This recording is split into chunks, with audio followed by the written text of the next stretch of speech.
दोस्तों नमस्कार, आपका स्वागत है अक्षय बायोलॉजी में। आज मैं आपके सामने न्यू वीडियोस लेके आया हूँ जिससे आपको बेनिफिट यानी उसको आपको लाभ पहुँचे, आपको नॉलेजेस मिले, जानकारी मिले।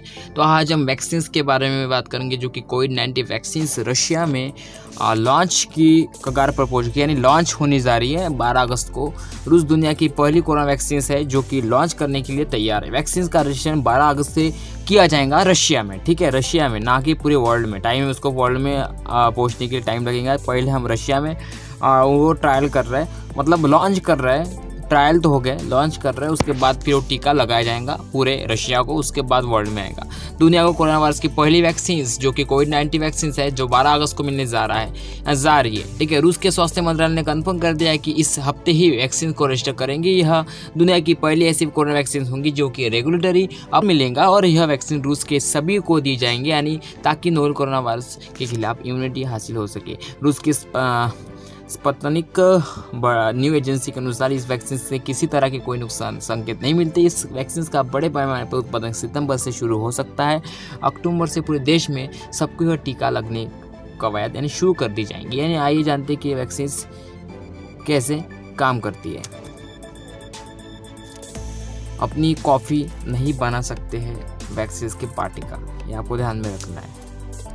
और मॉस्को के गामलिया रिसर्च इंस्टीट्यूट ने बनी इस वैक्सीन को एंडोनो वायरस के आधार पर बनाए गए पार्टिकल्स का यूज़ करके बनाया गया है। वहाँ के प्रमुख अलेक्जेंडर गिटन्सबर्ग ने कहा है कि जो पार्टिकल्स और ऑब्जेक्ट्स खुद की कॉपीज बना सकते हैं लेकिन उन्हें जीवित माना जाता है। उनके मुताबिक वैक्सीन में जो पार्टिकल यूज़ हुए हैं वो अपनी कॉपीज नहीं बना सकते, ठीक है। इसका मतलब ये होता है जिन्होंने पार्टिकल का यूज़ किया है जो वायरस बनाने में, उसकी कॉपी हम नहीं कर सकते उस वायरस की बनाने में। यानी कोई देश अगर उसकी कॉपी करता है तो उस पर मतलब कॉपीज की है अगर किसी बंदे ने, तो फिर वो गलत है, ठीक है, उनका ये कहना है। टीका लगने के बाद आता है बुखार। देखिए दोस्तों, मैं आपको एक बात बताता हूँ, अगर आप कोई भी टीका लगाते हो तो आपको बुखार आता है, ठीक है। आप टीका लगाइए, वैक्सीन लगाइए तो आपको बुखार आता है। वैसे भी इसमें दिया है कि अलेक्जेंडर के मुताबिक कुछ लोगों को वैक्सीन की डोज दिए जाने पर बुखार आ सकता है। इसके लिए उन्होंने पैरासीटामोल के इस्तेमाल की सलाह दी। यानी पैरासीटामोल यानी बुखार की दवाई होती है, ठीक है, जो लगाई, मतलब हमें बुखार अगर आता है तो पैरासीटामोल की दवाई हमें देते हैं डॉक्टर, ठीक है। तो वही इस्तेमाल की सलाह दी है। उन्होंने कहा कि टीका लगने के बाद जब इम्यून सिस्टम को पावरफुल बूस्ट मिलता है तो प्राकृतिक रूप से कुछ लोगों को बुखार आ जाता है, लेकिन इस साइड इफेक्ट को पैरासीटामोल से दूर किया जा सकता है, ठीक है। रिसर्च ने खुद को लगाया टीका। कुछ रिपोर्ट्स ने कहा है कि एक अलेक्जेंडर के अलावा रिसर्च के मैन्युफैक्चरिंग की में शामिल अन्य लोगों ने सबसे पहले खुद को टीका लगवाया। रूस के स्वास्थ्य मंत्री मिखाइल मुराशको के मतलब कह चुके हैं कि इसी महीने हेल्थ वर्कर्स को ये वैक्सीन दी जा सकती है।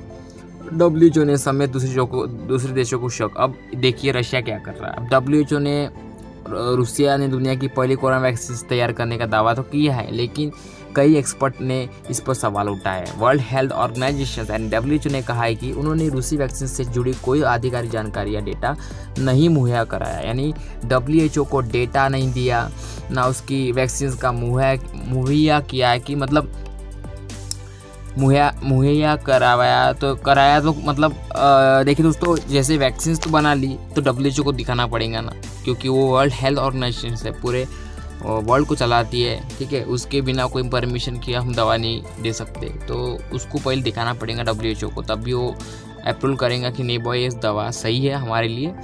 तो देखते हैं अभी आगे, ठीक है। कोवैक्स में शामिल है कई देश, WHO का कहना है। WHO ने दुनिया भर के देशों में उसकी कोवैक्स फैसिलिटी ज्वाइन करने के लिए अपील की है। एक तरह का अंतर्राष्ट्रीय गठबंधन है जो कि वैक्सीन को डेवलपमेंट में मैन्युफैक्चरिंग की तेज कराने के लिए बनाया गया है। इसका मकसद सबको वैक्सीन को मिले, यह भी है कि इसके जरिए फंड्स भी जुटाए जा रहे हैं। ताज़ा बयान में ही नहीं बताया गया है कि किसी देश में इसका हिस्सा बन चुके हैं, मगर 15 जुलाई से तक WHO 75 देशों में इंटरेस्ट दिखाने की बात कही है। कोवैक्सीन एंटीबॉडी में रिस्पांस की होंगी जांच।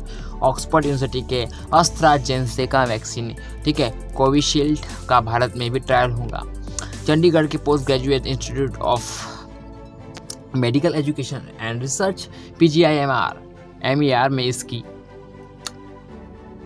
प्रतिरक्षा प्रतिरक्षा जनकता इम्यूनोजेंसिटी का पता लगाया जाएगा। वैक्सीन के दिए जाने के बाद इसके 2 तरीके से चेक किया सकता है, टी सेल में रिस्पांस या एंटीबॉडी, और यानी टी सेल में रिस्पांस और एंटीबॉडी में रिस्पांस। रिसर्च के एंटीबॉडीज़ की मात्रा उनकी क्वालिटी में जांच की जाएंगी। टी सेल्स हमारे जो बॉडी में रहती है और उसके बाद इम्यून सिस्टम को बूस्ट मिलने के बाद एंटीबॉडी का निर्माण होता है या नहीं, इसकी कुछ जानकारी दी है। तो ये छोटा सा वीडियो था, आपको बताना था कि मेरे को वैक्सीन के बारे में रिलेटेड, और ऐसे बहुत से दोस्तों प्रोजेक्ट चल रहा है कि जो वैक्सीन का ट्रायल चल रहा है। तो उम्मीद करते हैं कि वैक्सीन दिसंबर के अंत तक या फिर उसके पहले आ जाएंगे। 2021 में तो पूरी उम्मीद है, अब देखते हैं, भरोसा कीजिए, वैक्सीन जल्द ही आएंगे। आप अपनी सेहत का ध्यान रखिए और इम्यून सिस्टम को डेवलप करते रहिए, उसको बूस्ट देते रहिए, यानी प्राकृतिक रूप से इसको स्ट्रांग रखिए। बाकी देखते हैं। जय हिंद, वंदे मातरम।